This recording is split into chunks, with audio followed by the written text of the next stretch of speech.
All right, welcome into SportsBIT. Betting Insight today, Paulie and Teddy, Wednesday, July 13th. Drew Martin coming up. We preview the second half of the baseball season. And not a lot to go over, but bad beats and bad bets to start as we recap the All Star game and the Home Run Derby. How about the performance by Stanton?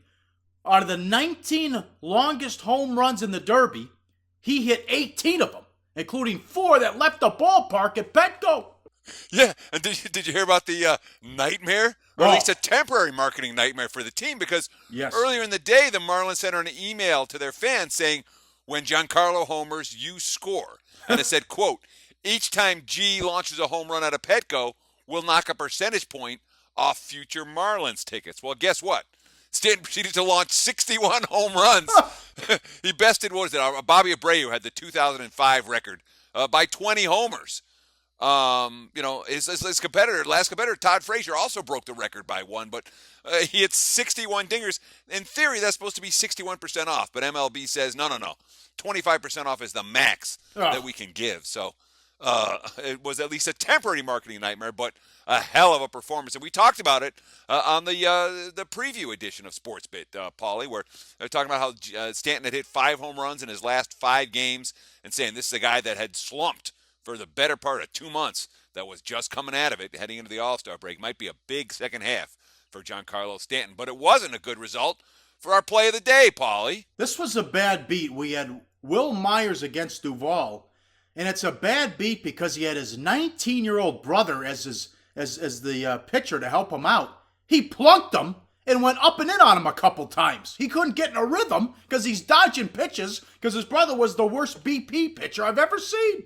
Yeah, it wasn't fun to watch. Let's put it that way, especially if you didn't have, or especially if you had money, I should say, on the home run derby. And again, it's not something that anyone, I would hope, is going to go in hand over fist betting wise. But you have a couple of bucks on it. You're certainly hoping that his brother could pitch better batting practice than he actually did. Should have called us. I mean, we had money on him. I could have done a better job as he's ducking pitches from his brother. All-Star game recap, 4th year in a row. The American League wins, and it stays under. And Cueto takes the loss. First Giants pitcher since Sean Estes, you remember him, 1997, to take the loss for the Giants in an All-Star game. AL gets home field in the World Series. Yeah, I mean, and of course it was the 2 Kansas City guys that got the job done against Cueto with Perez and Hosmer, both hitting home runs in a 6-pitch span of the second inning. Cueto after the game, quote, this morning I got up and didn't feel well. That's not an excuse. I just left 2 pitches up, and that was the story. Because, I mean, when you read some of the post-game quotes from these guys, Chris Bryant, who went yard, the guy who played college at the University of San Diego, quote, a lot of us were looking first pitch.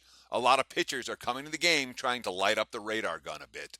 So it's not one of these games where you're working out 9 pitch at bats every time. It's all right, your best versus my best. Let's see who can go yard.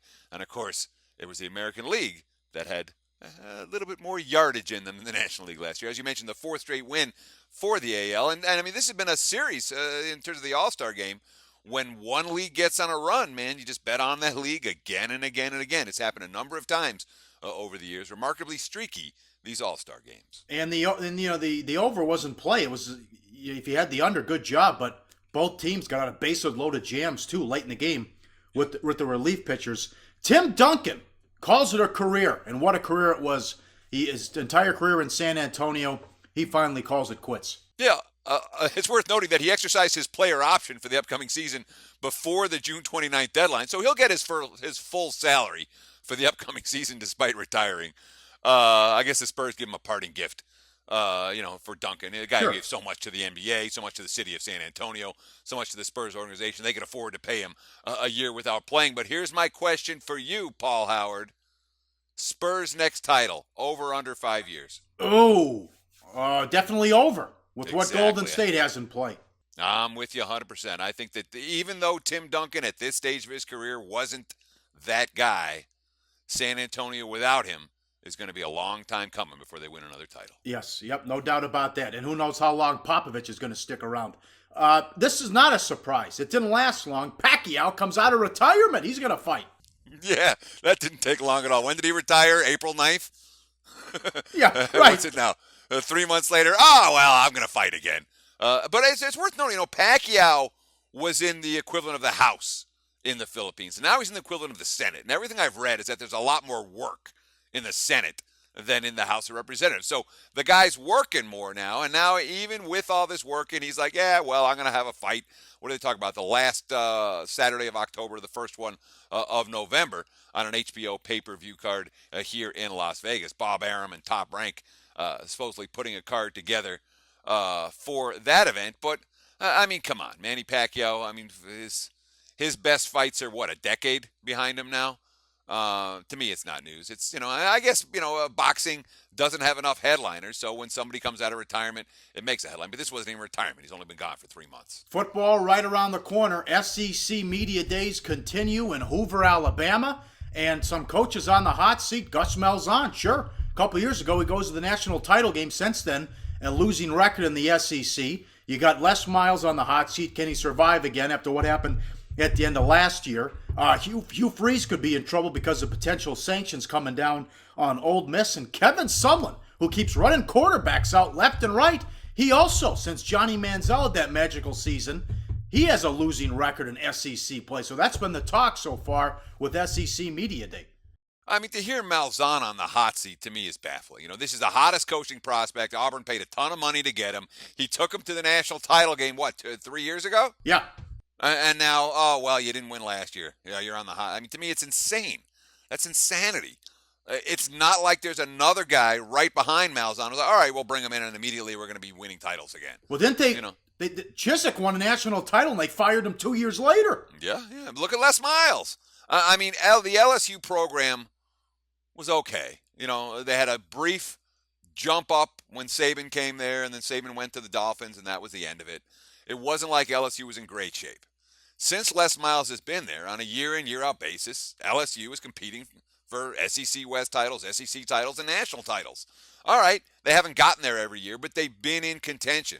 To think that, Les Miles is the problem. If we get rid of him, it's lunacy to me. And how can Hugh Freeze be on that list? All Ole Miss has done since he's gotten there is overachieve and cover point spreads. Well, if they get in trouble with the Tunsil stuff and looking at sanctions, then that's why he could be gone. Because, when has Ole Miss been a powerhouse? When have they got all these elite players? Never. So when there's smoke, there's fire. Yeah, that could be. What do you think of Sumlin as a head coach? Again, Kevin Sumlin can coach. All right? The SEC is brutal. It's brutal, Paulie. You know how tough it is. And all it takes is one little bump, and next thing you know, boom, you're on a 6-game losing streak, and everyone's calling for your job. Yeah, why are all these quarterbacks leaving, though? That's an interesting question. And the answer is, we don't know. Obviously there's something that's happened behind the scenes there. When it comes to coaching quarterbacks in the SEC, not even just the SEC, in the modern world of collegiate quarterbacks, if a kid comes into camp and doesn't win the job as a freshman, half the time they're looking to transfer right away. So I think A&M's kind of gotten the worst of that because they've had to play QB shuffle, and no one's been secure in their starting quarterback job in College Station, basically, since Johnny Football left town. If someone had a quarterback that he could rely on, someone said, all right, this is going to be our guy this year and then next year, it'd work wonders for that program. It'd work wonders for his job security. 5 great minutes up next with Drew Martin. We preview the second half of the baseball season coming up on SportsBIT. Betting Insight today. Always on the go? Bet365 has one of the top mobile platforms in today's market. Sign up today and don't let your busy life keep you out of the game. Welcome back to SportsBIT. The day after the All-Star game ranks right there with Christmas Eve, arguably the 2 lightest sports betting days of the entire year. So who better to spend some time with than MLB expert Drew Martin from sportsmemo.com at Drew Martin Bets on Twitter. Drew did a preseason MLB preview that was fairly prescient in retrospect. So let's have him on right now to talk MLB second half. Drew, 5 great minutes. Let's see what you got. Now, who are you again, and why should we care? Hey, well, Teddy, I'm a big fan of what you and Paulie are doing over there. Like what SportsBIT brings to the table. And who is Drew Martin? I guess you could say I was a finance guy and kind of said F you to the investment banking industry when I found out I could make a living betting sports. So I've been able to put a little money in my pocket and hopefully can keep this snowball rolling, Teddy. I appreciate that, Drew. I mean, you're a guy that used to make I'm not going to say you made huge Wall Street money, but you made Wall Street money for one of the biggest firms and you gave it up to bet on sports full time. I respect that. Let's get into what we want to look for over the second half of the MLB season. And really, I've got a bunch of fairly simple questions to ask you. I'm going to ask you about bet-ons, bet against, pitchers, teams, overs, unders. Let's start with your number one bet-on team in the second half of the MLB season. Well, Teddy, I'm going to go with the Toronto Blue Jays. Just under a 900 team OPS the last month, really heating up north of the border. You got Marcus Stroman, you got J.A. Happ, Aaron Sanchez, all been money from the starting rotation. And oh, by the way, they got the sixth best bullpen in MLB over the last month with a 1.18 whip, something I really look to bet on this time of year in MLB. So looking to cash some tickets north of the border, Teddy. Yeah, Blue Jays certainly were a pretty strong team over the second half last year of the season. In fact, they came on right about now. Let's talk about your number one bet against team over the second half of the MLB campaign. Who are you looking to fade? Well, Teddy, I'm going to stay in the AL East here. I'm going to look to fade the Baltimore Orioles. You know, they're starting rotation, an ERA north of 5. Don't typically make the postseason with those kind of numbers. And according to my numbers, it really hasn't been that off. They got a 4.79 FIP, so it's not like they're getting unlucky. And oh, by the way, they got a 1.35 whip out of the pen. I know a lot of people like to concentrate on Zach Britton, but they're really not getting it done in relief. And when you look at their schedule, especially starting August 1st, they play the Rangers, then they got a 10-game West Coast road trip in August. They come back to play the Red Sox, Astros, Nats, and Blue Jays. So it's going to be a rough August for the O's, looking to fade Baltimore starting August 1st. Hey, that makes a lot of sense. That being said, I've known sharp bettors who've been looking to fade the Orioles for like the last 4 years, and they've had a rough time making a profit doing so, although last year it finally paid off. Let's talk starting pitchers right now. And I've kind of been an anti-starting pitcher guy, even though we talk about them a lot here on SportsBIT. I tend to focus, for my personal handicapping, a little bit more on bullpens and lineups. That being said, the lines are set largely based on starting pitchers. So if you find a starting pitcher that's a dead nuts bet against guy or a dead nuts bet on guy, he's someone you can get involved with start after start after start. Second half of the campaign, give me your number one bet on starting pitcher in MLB. Well, tell you, this was my most exciting one preparing for the show, and I was going to go with your boy Junior Guerrera, but decided to go a little bit off the radar here. Could hopefully cash some plus tickets with Bud Norris. You know, he just had a change of scenery. He's a California kid. He spent his early career in the Northeast there in Baltimore, then on to Atlanta. Didn't really work out. Now heads back to a little bit more of a comfortable scenery for him, back closer to home. And I think he should benefit in the NL West, the bigger ballparks. And it's really come to fruition here in his first 2 starts. He's only given up 8 hits, 3 walks through 11 innings since arriving in LA. And that's against 2 solid lineups, Baltimore and Colorado. His velocity is a tick up as well. He's touched 96. He's really sitting at 94. So looking to hopefully cash some plus tickets on Bud Norris. And it's worth noting, I saw a great quote from the Braves manager after he was dealt, basically saying, man, Dodgers are getting a hot pitcher right now. Let's talk about your number one bet against pitcher over the second half of the MLB campaign. Who's hot right now that's not going to be hot by the time September rolls around? Well, hopefully you can cash some plus price tickets, and I'm going to be looking to do so fading Gio Gonzalez, the southpaw. He's had 16 walks his last 5 games. It's not like he's going deep into games, only 26 innings in that time frame. So he's also been able to escape with a couple quality starts in the last 5 games. So his numbers aren't awful, and I think it catches up to him here. And I'm going to be looking to fade Gio Gonzalez. Hopefully, it's some plus prices here after the All Star break. Drew, I know that you like to bet totals. I love betting MLB totals. One of the things I'm always looking for at the All Star break when I'm doing a little recap and a little look ahead, I want to find some good over teams and some good under teams. Know which squads are going to trend in what direction over the back half of the campaign. Again, a lot of that has to do with lineups and bullpens as opposed to starting pitchers. So what do you got? You give me your number one over team and your number one under team. Well, over team, I'm going to go with Milwaukee here. They're 42-38 to the over as we're recording this year to date. And they got one of the top 5 worst bullpens in baseball over the last month, a 1.45 whip. That's pretty awful out of the bullpen.